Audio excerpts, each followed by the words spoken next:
So GarageBand for iOS just got a new update with some really cool packs, but essentially it's the same creative app that we've got to love over the last couple of years. But I guess there's a key push from Apple to really push for the people to use it as not just a beginning tool to experiment with music and try new ideas, but really angling towards the pros to use as a little sketchboard. And so this is what we want to talk to you about today, is the songwriting capabilities for GarageBand for iOS, particularly on the iPad, but you can do this on a phone as well, and how this can fit into the toolkit for songwriters, not just the beginner. So welcome, my name is Peter Ornstein and this is Brad Fuller. Hi Brad. Hey Pete, good to see you. And we would like to welcome you back to our channel. Thanks for coming. And we're all about making opportunities for active, engaging and real world music making. And we do this so we can help our students to flourish. That's our ultimate goal. And so today, before we get started, we've got some housekeeping to do. We've got a few links down below. The first one is to download GarageBand for iOS, step number 1, so you can play along with us. And the second one is a press release from Apple, which I mentioned earlier, regarding the release of these packs from Dua Lipa, Lady Gaga, and today's top music producers. So the first thing they talk about, and I might share my screen now to just bring up that press release. And the first thing they talk about, so you can check out the title up here: GarageBand amps up music creation with all new sound packs from Dua Lipa, Lady Gaga, and today's top music producers. And there's the beautiful stuff we talked about in last week's video. And this quote, Brad, is really interesting for me. GarageBand continues to be a catalyst for music creation, making it easy for novices to get started and for seasoned pros to develop their ideas on the go, said Bob Borsches, BB.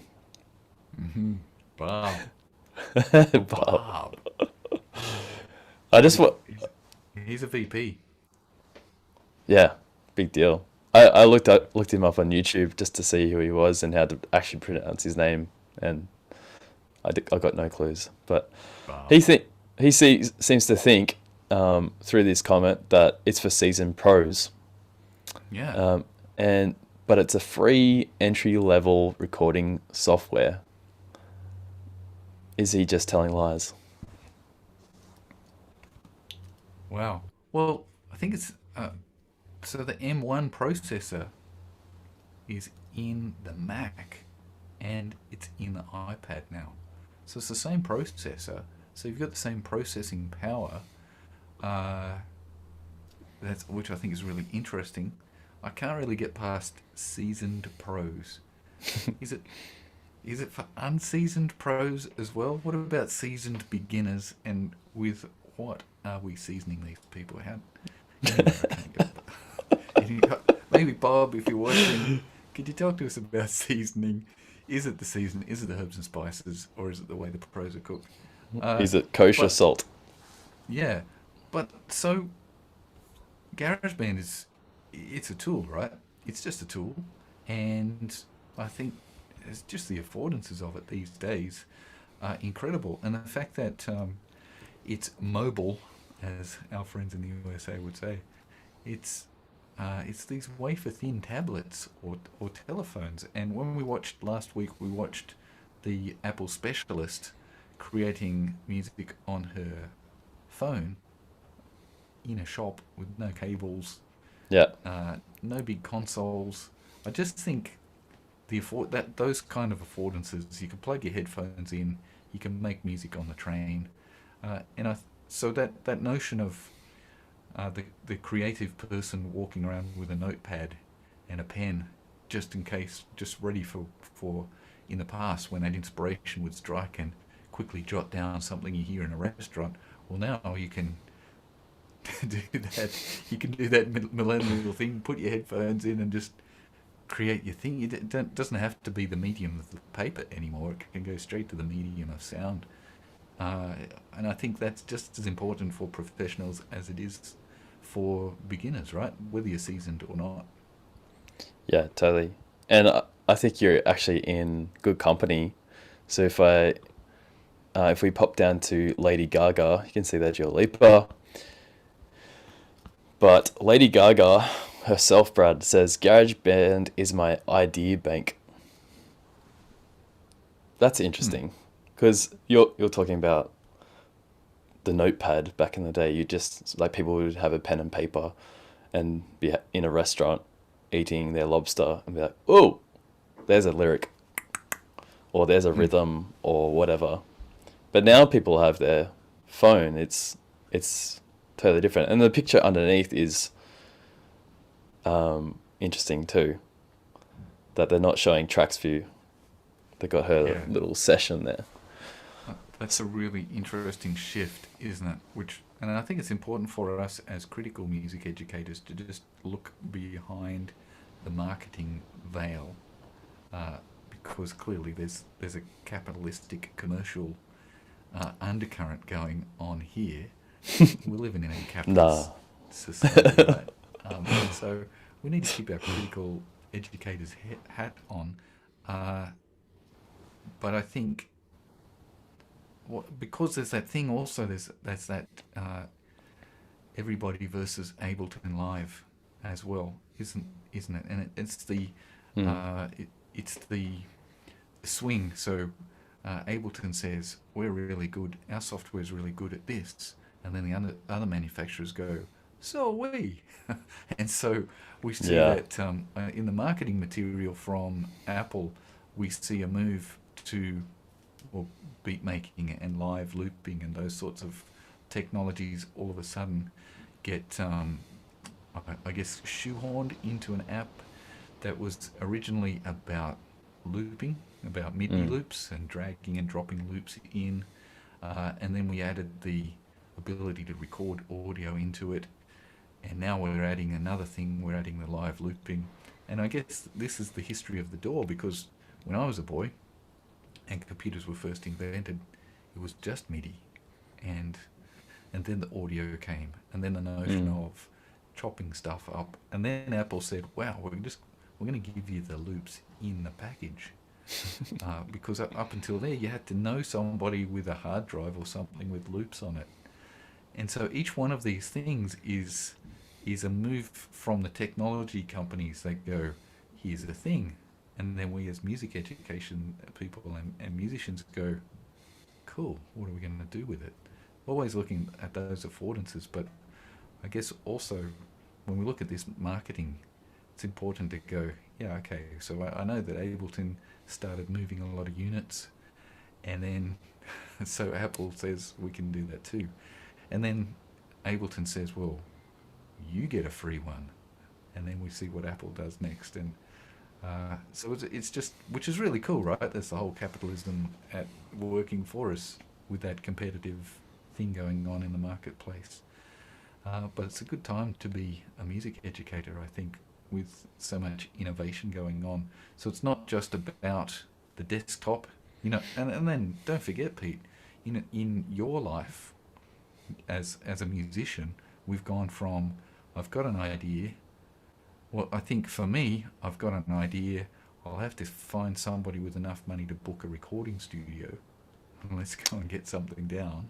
Yeah. To I know a friend, like when I first started, I know a friend who just bought a Pro Tools rig. But there was Mm-hmm. only one dude who had either rich parents or somehow worked out a way to get a loan from the bank. Uh, to then the democratizing when we went, whoa. So lots of us could afford a desktop workstation. But then was, oh, I've got an idea. I've got to go to the place where I've got my desktop. And then it got again. Then the next thing is we're untethered from the desktop. It's on the laptop, and then Pro Tools gets released from the dongle, and Yeah. anyone can. And then the marketing material was you can sit by a swimming pool and make music on your laptop. So it seems to me that this, and each step of the way, people go, that's not a legitimate way of making music. Mm. That technology is not legitimate. If you're not in a recording studio, no good. If you're not at a desktop, no good. If you're not a laptop, and now so people are on their telephones, and those same people that are wired in that same way are going, that's not a legitimate recording. And along the way, I think we can see on the internet, you can see that some people never really got past, if you're not recording direct to tape in a really expensive recording studio, that's not recording either. So Yeah, it's just some pretty stuff to be funny. some stuff to be mindful of. Hey, as just how are we going with our biases and what's okay and what isn't. And I hope the answer is everything's okay. Yeah, it's interesting because you can tell the push from Apple on these artists. Like they've just went, "Hey artists, we're promoting this. Can you get behind it? This is what you should say." And in Lady Gaga's little promo video, when you click on her pack, you click the video, and she says, creativity is a funny thing. It will pop into your head at any given moment. A song idea, a lyric idea, a melody idea, a piano idea, a guitar idea, a bass idea, a track idea. Guess what? You should stop everything you're doing and run. This is the funny part. Run to the computer, and then she kind of corrects herself in the moment, or your phone or iPad, and create it, make it. So she's like, Yeah. obviously stuck in that old Well, school she just method became of old. like, Hey, yeah. So she said computer first, and then it's like, oh yeah, this whole thing is about not going to your computer. It's about on that's right. the on the fly, getting your ideas down in a really cool way. Yeah. So I'd imagine the assistant at that point's going, Yeah. "How's And that phone?" if you're across Lady Gaga, I believe when the first lockdown happened across the world, March 2020, and she set up her own microphone backwards. Yeah. So Special there's moment. little insight. Yeah, which can happen But to the best of us. yeah, but she is backed up by Oak Felder. So he says he still uses it, still to this day, to sketch ideas. And he says it's the starting point, it's the door. I really like the idea of the door, Yeah. Now obviously we because should it's a point. pun, but Yeah, we should point out it's the door in terms of DOOR is what he's saying there, right? correct. Yeah, But it's also the door. yeah, Um, that's really interesting. That it's a starting point, and I would imagine that over the next little while we'll hear words, phrases like that drop off. Uh, that it becomes less about sketches and hmm more about the actual destination. As people go, oh, actually, there's something about making music on an iPad. The fact that I can hold it like this, and then it's mobile, but it's so mm, powerful now with the M1 chip. Holy smokes! But then the gyroscope and all of them, the accelerometer, all of those things, I think we don't really know. Somebody's going to come along and show us how to use those things, which is what yeah, happens in music, right? Everyone goes, "Oh, that sounds a bit gimmicky," and then somebody comes along and goes, "Well, check this out," and we go, "Oh, we yeah. should I have think done that's that." what is really exciting about this project that they've pushed is they're actually saying that they're saying we're old, we've done it this way, but here's my stuff. Go and Yeah, do something that we've never heard. And like I believe maybe 80% of them at the end of their little promo video said, just go make a hit. That'd be really yeah, fun. nice, nice. Which is Yeah. why I think it's so important for us as music educators to move away from showing how people how to do things properly and providing opportunities for serendipity and for people to do things. As far as I can tell, the history of progress, for want of a better word, the history of innovation in music is all based on people doing it the way that you wouldn't be shown how to do in your standard music class. So it's either it comes out of people not knowing the right way to do it, or people reacting against the right way. And so, Mm. what does that mean for you as a music educator? And for me, I think about that every day. I don't want to be the person who says that's not the way you do it. But that's really difficult, isn't it? Because sometimes there's really dumb ways. And so there's a really dumb way and the right way and the new way is somewhere. And so our job as music educators is just trying to stay out of the way of the new way. Yeah. Yeah. But we don't want our And then, students coming in and reinventing the wheel either, necessarily, unless their reinvention of the wheel ends in innovation. And so I think it's important as well that we think about the idea of bringing people into a tradition, into a musical praxis, a musical tradition, in order to learn from what's gone on, but just as something, just as a kit bag for them to tell their story. I think that's massively important. And just quickly, I think, Pete, we've talked about um, the imitation, the assimilation, and the innovation approach that jazz pedagogues talk about, and having space in your classroom for people to imitate initially, uh, as they assimilate, which potentially leads to innovation. So, just a couple of quick things. We should link to the Pat Metheny interview that Rick Beato just did, because he talks about just that. He talks mhm. about in the community he grew up in, the whole point was, yeah, but what are you going to do? You can't. So everybody's already done that. What's your thing? And so everybody Yeah. was just that spirit of the time. And he said that spirit seems to have stopped in 1980. But up until there, everybody you're talking to, hey Jarko, what are you doing? I just took the frets out of my bass. What are you doing, Pat? Well, somebody just invented the digital delay, so I'm going to try 3 amplifiers on the stage. And he talks about all of those. So, if that jazz spirit about what what's my contribution? What's my story to tell? Yeah, So, totally. so that's the spirit then of us coming to mobile, right? What Mm. what am I going to do with this telephone? Which I still love. I still love to call it a telephone because I use it Electronic ironically. telephone. Yeah. What am I going to do with this iPad? What's my story? What's gonna get me excited with this iPhone or this iPad? Yeah. Yeah, it's interesting. Like when you're talking about not reinventing the wheel, I think that's pretty important.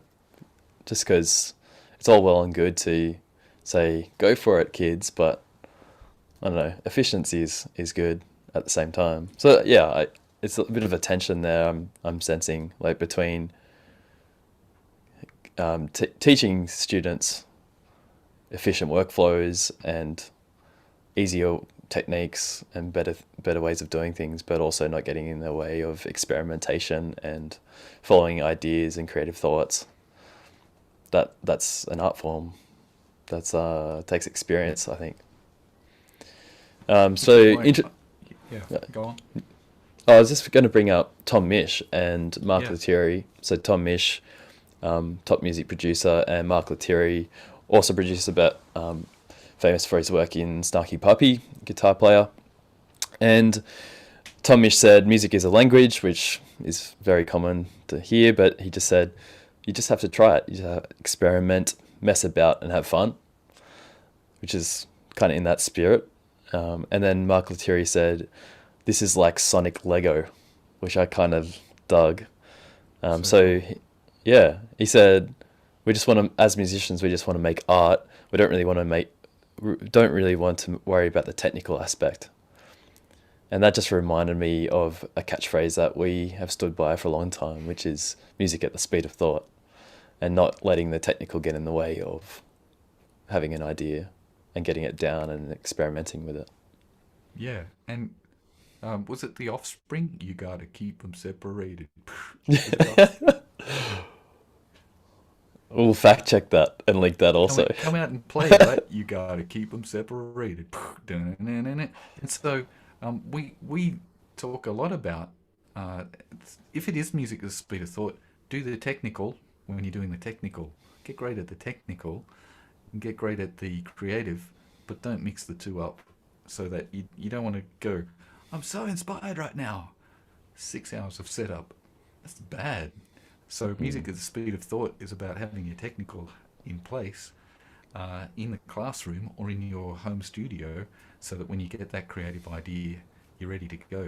And I guess that gets back to Lady Gaga with, make sure that uh, when that inspiration, or when you set aside time in your classroom for the creative act and music, that you've got to go to. There's a place to do it, and it's prepared and it's ready to go, and whether that and get good at that, get fluent at it, and so whether that's to the phone, to the iPad, to the laptop, to the desktop, to Yeah. the paper, to the notation, whatever, or all of those things, then just think about that in advance and prepare a place so that when it comes, you can get it out. Um, that's great. So just make sure you've got your Lego blocks sorted in a box so that you're ready to put those together. And of course, I think Mark Lettieri, Pete, would call it Legos. Being a, He he's d- a, did he say yeah, Lego? he Yeah. did say Lego. Just Yeah. just be aware There's of that. a there's a few other hip hop producers that were kind of thinking of it in the same way of essentially having their iPad or their phone with like a bucket of Legos. And so you say you have like a guitar idea, drum idea, or particular sounds. They're talking about, a lot of producers that love sound, and so they'd be like, I love that reverb or that Mm, whatever. And so mm. they'd have their GarageBand, like just a file with session view or whatever GarageBand call it. What do they call it? Because that's an Ableton thing. Uh, yeah, I think it's session. Or live loops. Yeah. Oh yeah, the Um, live loops. Yeah, I think they just call it live loops. Yeah. So essentially, like these people are carrying around their phone and iPhone and handing it to different people in the industry, going, "Hey, this is me." And Yeah. I just think that's really cool as a young producer, getting your portfolio together, but in your phone. Yeah, so I can't help but put my pedagog's hat on. I haven't got it would have been good if I could have put the pedagog's hat. Something to Probably work on. should get one. Uh, um, how does that look in the music classroom then? So what we know from the real world, from musicians in practice, is that this is a real workflow. So we keep using the term workflow, Pete.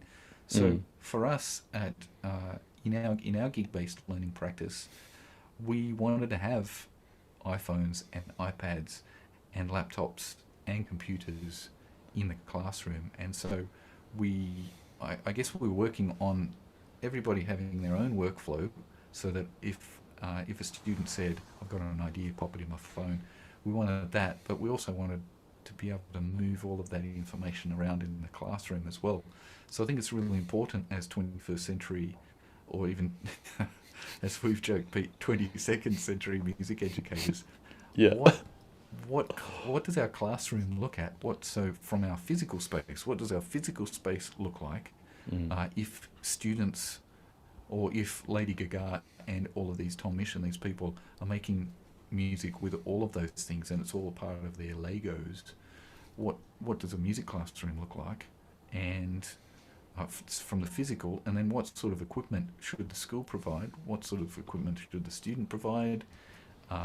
I think Yeah. these are really massively important. And again, we're as tea packers, we're looking around at the landscape in industry and in the world and what people are doing authentically, and saying, how can we provide opportunities for our students to practice those skills in a way that actually is congruent with life. So I think that's Yeah. really interesting. Yeah, and so as future forward music educators, we're looking around going, wow, it seems like mobile devices are really becoming uh, really powerful and starting to become a really big deal. So, and even if we haven't talked about this, but if we think about what's going on with music notation and iPads, and holy moly, and Yeah. seeing that now with the M1 chip on the iPad, that we probably should do a TPAC about this, but all of the companies just going, oh, we haven't thought about the iPad for a while, let's jump over and make sure people are notating on the iPad. Mm. Uh, so definitely, maybe, 10 years ago, I had a course called Beyond the Textbook, and I think Steve Jobs was talking about the post-PC world, and then everybody, kind of like the paperless office, and everyone went, "Well, that didn't happen." But I guess, I guess we know that these things sneak up on us more than, it's not like Steve Jobs comes and says it's the post-PC world, and then all of a sudden the PCs stop working. It's much more subtle than that. But I think we're definitely moving into a time where mobile phones and iPads become a really massive part, I think. And particularly, think about it, Pete. We started with our students on iPads in 2012. Mm. Those people are in the world music makers now. Yeah, that's Kind of interesting. a kit bag, right? So Mm. it's not, it's normal and natural for them.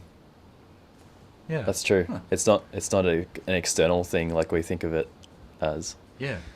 Yeah. And I think then just some other support from industry, if we could. So we're talking about, talking about that idea about what's legit and what's okay, Mm. which just to get and it's not really a paradigm that we're in, Pete, is it? About is this okay? Because the answer is yes, it's okay. Uh, but if It's people wanted yeah. to think about, there's a great series on Netflix at the moment. I think it's called This Is Pop, Hmm. and I just watched the T-Pain episode. So heartily, well, let's link to that as well. Heartily recommend that because it's a whole story on how T-Pain found auto-tune and then what happened. And I think that is a fantastic one. I would imagine lots of uptight music educators are horrified still by the idea of auto-tune, and some other of us haven't thought about it very much, and still others are just tuning the living daylights out of everything. So I think that would be a great TPAC Tuesday homework, would be to go and watch the T-Pain episode, which we'll link to on Netflix, and see what you think about it. Mm. And just to bring it home, take a day trip. They're a bunch of it's kind of like a smooth hip hop, to give a bad description of their style, but Mm. they they were saying that they still use GarageBand as well, and it's kind of come full circle for them where they started on GarageBand exclusively, and then eventually they bought Logic Pro, and now they see their work on back on GarageBand, which they find really cool. But that idea of going from GarageBand to Logic Pro is something that we've done in the past as well. So just putting our pedagogy hats on and just thinking of workflow as well.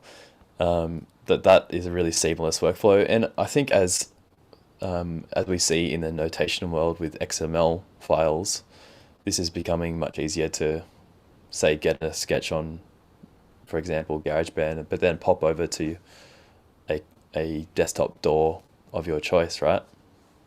Yeah. Yeah, and I think it's been really interesting to watch our students over the years as they sit down. Well, as they sit down and open up Logic and keep working, and they've never opened it before, and they're not aware that they just opened it.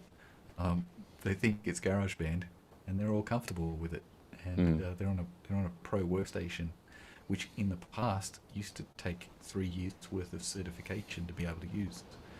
So I think Yeah. that's really interesting too, because I think that's another thing that we can think about as educators, as the software becomes more malleable, and students are coming to the computer having been through GarageBand on their phones or their iPads. I still see a lot of lesson plans saying teacher shows students how to use the software, and stepped it out, and it's all very teacher. And like we talked about last week, I think, Pete, about how every time a new piece of technology comes along, it's the teacher's first thought is, how can I teach people how to do this? Mm. And so I think we need to just keep circling back and going, how important is the lockstep lesson in the computer lab, for example, or even just putting it on our LMS, where it says students learn how to create a thing and then how to edit the thing. Those sorts of things I think we have to have a good think about as the software gets more sophisticated in a way that makes it easier to use. Nice. So I think we know now that GarageBand for iOS is a great solution to record creative ideas on the go on your iPad or iPhone. And if you'd like to know exactly how to do this, if you need some help, then we've actually created a day with us. So you can spend it live online with us through a company called Teacher Training Australia, TTA. And we go through how to write beats, bass lines, keys, parts, vocal lines, and even get into effects and post-production as well, all on the iPad. And so it'd be great to see you over there.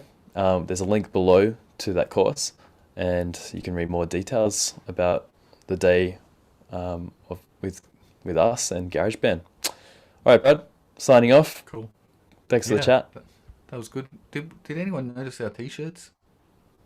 I don't think anyone noticed our t-shirts. They're We probably got- thinking, why doesn't Brad have that green checked shirt on this week? You should tell them, Peter. Tell them why we've got these t-shirts on.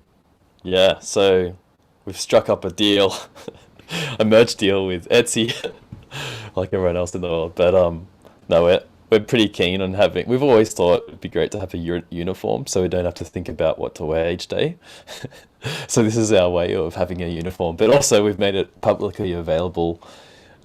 If you'd like a GBL logo shirt, then there's one available. But there's also a mug, which I wish I had with me right now, but it's pretty cool. It says, what does it say?